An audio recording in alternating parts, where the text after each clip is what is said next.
औरंगजेब ने कहा कि इसमें IMF के साथ स्टाफ लेवल मुआहदे तक पहुंचने के लिए पुरुम्मीद हैं। उनका कहना था कि मुल्क का इन्हिसार दरामदात पर है, जिसकी वजह से कर्जों की अदायगी के लिए मजीद कर्ज लेना पड़ता है।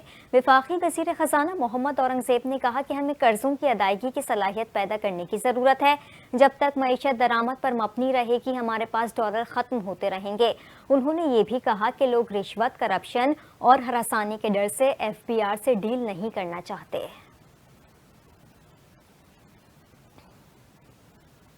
महकमा इंसदाद दहशत गर्दी में तैनात DSP अली रजा को कत्ल करने की जिम्मेदारी अल फजर नामी तंजीम ने कबूल कर ली। अल फजर नामी दहशतगर्द तंजीम ने नामालूम मकाम से जारी बयान में DSP अली रजा के कत्ल की जिम्मेदारी कबूल की।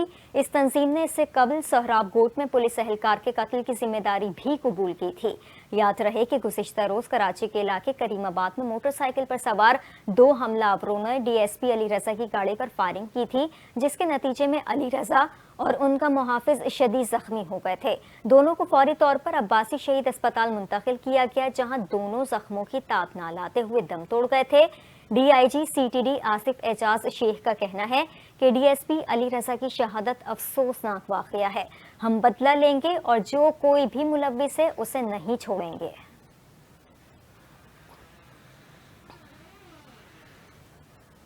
और यहाँ पर आपको बताएं कि वज़ीर आज़म शहबाज शरीफ का कहना है कि अल्लाह के फजलो करम से पाकिस्तान की मईशत मुस्तहकम है और पाकिस्तान तरक्की की जानिब गामजन है।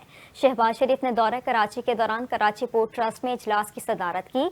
इजलास से खिताब करते हुए वज़ीर आज़म शहबाज शरीफ का कहना था कि पाकिस्तान जोग्राफियाई एतबार से खत्ते में कलीदी अहमियत का हामिल है। वज़ीर आज़म का कहना था कि पाकिस्तान वस्त एशियाई रियासतों के लिए समंदरी तिजारत का सबसे मौजूद रास्ता फराहम करता है। वस्त एशियाई रियासतों ने तिजारत के लिए पाकिस्तान की बंदरगाहों के इस्तेमाल में गहरी दिलचस्पी का इजहार किया। शहबाज शरीफ का कहना था कि बंदरगाहों में जदीद निज़ाम और उन तक रसाई में मज़ीद बेहतरी है। पाकिस्तान अरबों डॉलर का ज़र मुबादला हासिल कर सकता है। कराची में मौजूद बंदरगाहों की तरक्की से वैल्यू एडिशन की सनत से बरामदात में इजाफा करेंगे। उन्होंने हिदायत की कि कराची पोर्ट तक और इससे रेल के जरिए सामान की तरसील की इस्तेदाद को बढ़ाया जाए और पोर्ट कासिम पर LNG जहाज़ों की फीस को कम करें। शहबाज शरीफ के दौरे कराची के दौरान कराची पोर्ट ट्रस्ट पर बिजनेस कम्युनिटी ने भी उनसे मुलाकात की। कायम मकाम सदर FPCCI साकिब फयाज मगू का कहना था कि वज़ीर आज़म को पोर्ट पर पेश आने वाली मुश्किलात से आगाह कर दिया है और पोर्ट के इंफ्रास्ट्रक्चर को बेहतर करने के बारे में कहा है। साकिब फयाज का कहना था कि वज़ीर आज़म ने पोर्ट पर क्लियरेंस में ताख़ीर पर बरहमी का इज़हार किया और क्लियरेंस जल्द करने के लिए स्कैनर्स फौरी लगाने की हिदायत कर दी। वज़ीर आज़म ने अगले हफ्ते FPCCI से पोर्ट पर बेहतरी के लिए तजावीज़ भी तलब कर ली हैं।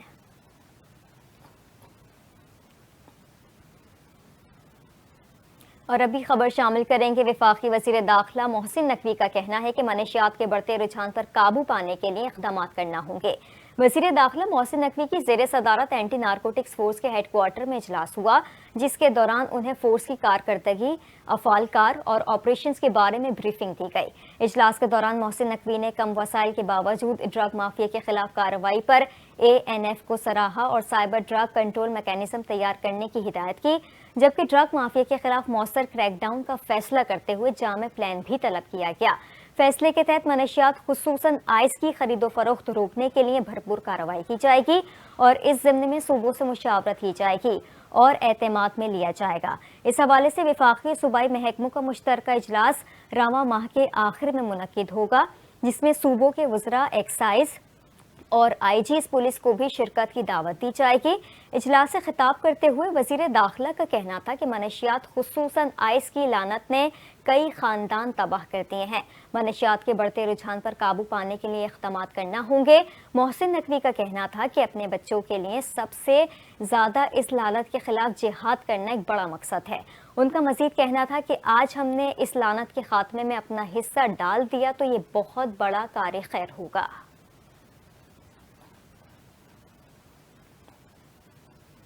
और यहाँ पर आपको बताएं कि अवाम पाकिस्तान पार्टी के चेयरमैन शाहिद खाकान अब्बासी का कहना है कि मुझ पर तनकीद का कोई हक रखता है تو وہ نواز شریف ہیں۔ 1 سال پہلے انہیں بتا دیا تھا کہ الیکشن نہیں لڑ پاؤں گا۔ شاہد خاقان عباسی نے کہا کہ مسلم لیگ نون سے ناراضی نہیں، بات سوچ کی ہے۔ شاہد خاقان عباسی نے کہا کہ نواز شریف کا 35 سال سے ساتھی ہوں، نواز شریف سے کہہ دیا تھا کہ اس سوچ کے ساتھ چلنا ممکن نہیں ہوگا۔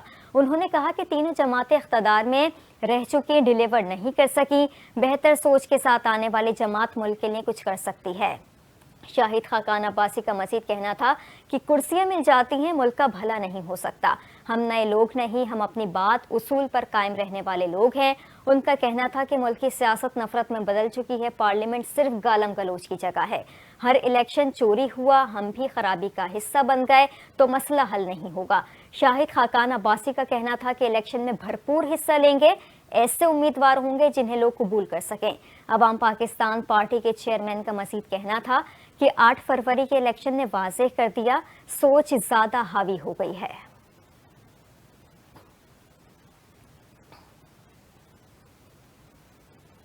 موسم کے حوالے سے آپ کو خبر دیں، کراچی، ٹھٹہ بدین اور سجاول سمیت سندھ کے مختلف علاقوں میں آج آندھی اور بارش کا امکان ہے۔ محکمہ موسمیات کے مطابق آج اسلام آباد، پنجاب، بلوچستان، خیبر پختونخوا، کشمیر اور گلگت بلتستان کے بعض مقامات پر بھی بارش ہو سکتی ہے۔ اتوار کو ملک میں سب سے زیادہ درجہ حرارت تربت میں 49 ڈگری سینٹی گریڈ ریکارڈ کیا گیا۔ اس کے علاوہ دلبدین 43، لسبیلا، نوکنڈی 42، نوابشاہ 40، کوئٹہ، کراچی 37، اسلام آباد، لاہور، ڈیرہ غازی خان، فیصل آباد، پشاور 34، مظفر آباد 31 اور گلگت میں 30 ڈگری سینٹی گریڈ ریکارڈ کیا گیا ہے۔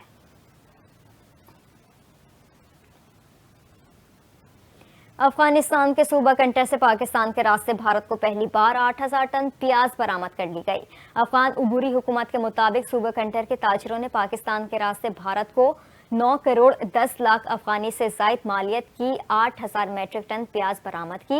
افغان عبوری حکومت کے اہلکار نے بتایا کہ طالبان کے برسر اقتدار آنے کے بعد نہ صرف افغانستان سے پڑوسی ممالک کو برآمدات میں اضافہ ہوا ہے، بلکہ خطے کے دیگر ممالک کو بھی برآمدات کی سطح میں روز بروز اضافہ ہو رہا ہے۔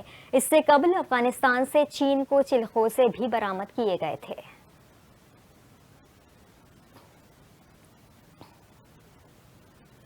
پاکستانی نوبل انعام یافتہ اور سماجی کارکن ملالہ یوسفزئی نے غزہ میں فوری اور مستقل جنگ بندی کا مطالبہ کر دیا۔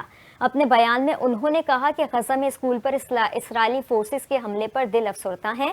ان کا کہنا تھا کہ بین الاقوامی انسانی قوانین کی خلاف ورزیوں اور معصوم انسانی جانوں کے ضیاع پر ہم بے حس نہیں ہو سکتے اور نہ ہی معصوم جانوں کے ضیاع سے منہ موڑ سکتے ہیں۔ اسرائیلی فورسز کا غزہ کی پٹی پر وحشیانہ حملوں کا آج 276واں روز ہے۔ غزہ میں اسرائیلی فورسز کی جارحیت کے نتیجے میں مزید 26 فلسطینی شہید ہو گئے۔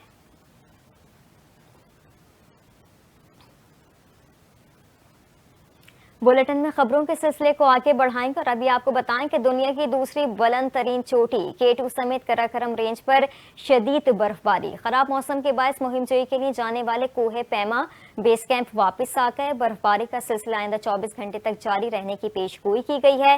خاتون کوہ پیما سمینہ بیگ کو شگر سے بذریعہ ہیلی کاپٹر CMH اسکردو پہنچا دیا گیا۔ سمینہ بیگ کو گھوڑے پر K2 بیس کیمپ سے اسکول پہنچانے میں 2 دن لگے۔ سمینہ بیگ کے بھائی کا کہنا ہے کہ ان کی طبیعت میں کچھ بہتری آئی ہے۔ 5 روز پہلے بیس کیمپ میں سمینہ بیگ کی طبیعت خراب ہو گئی تھی۔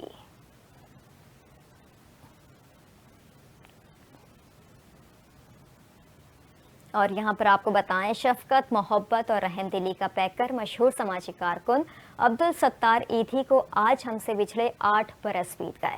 عبدالستار ایدھی 28 فروری 1928 کو بھارت کی ریاست گجرات کے شہر بانٹوا میں پیدا ہوئے تھے اور تقسیم ہند کے بعد 1947 میں اپنے خاندان کے ہمراہ پاکستان آ کر کراچی میں سکونت اختیار کی۔ ایدھی صاحب نے اپنی خدمات کا آغاز 1951 میں ایک ڈسپنسری کے ذریعے کیا، پھر ایدھی ٹرسٹ قائم کیا اور اپنی زندگی کے 65 برس دکھی انسانیت کی خدمت میں گزارے۔ عبدالستار ایدھی نے بلا تفریق اپنے ہم وطنوں کی بے لوث خدمت کی اور اپنی پوری زندگی اس کام کے لیے وقف کر دی۔ وہ ایک ایسا ادارہ چھوڑ گئے جو ان کے بعد بھی انسانیت کی فلاح کے لیے کام کر رہا ہے۔ عبدالستار ایدھی کے اہل خانہ اور ایدھی فاؤنڈیشن کے کارکنان ان کا مشن آگے بڑھا رہے ہیں۔ ایدھی فاؤنڈیشن کے ملک کے کونے کونے میں ایدھی ٹرسٹ کی کلینک، پناہ گاہیں، بزرگوں اور عورتوں کے لیے گھر اور ایسے ہی بے شمار منصوبے چل رہے ہیں۔ अब्दुल-सत्तार ईधी को हुकूमत पाकिस्तान ने 1989 में आला तरीन सिविल अवार्ड से एक निशान हैदर से भी नवाजा।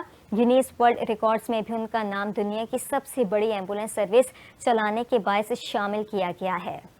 आपको मजीद बताएं कि अब्दुल-सत्तार ईधी 8 जुलाई 2016 को कराची में गुर्दों के अरसे में मुब्तला होकर 88 वर्ष की उम्र में जहाने फानी से कूच कर गए। उनकी खिदमात के एतराफ़ में उन्हें मुकम्मल सरकारी एजाज़ के साथ सुपुर्द खाक किया गया। ईधी साहब तो आज हम में नहीं, मगर उनकी इंसानियत के लिए खिदमात भुलाई नहीं जा सकती।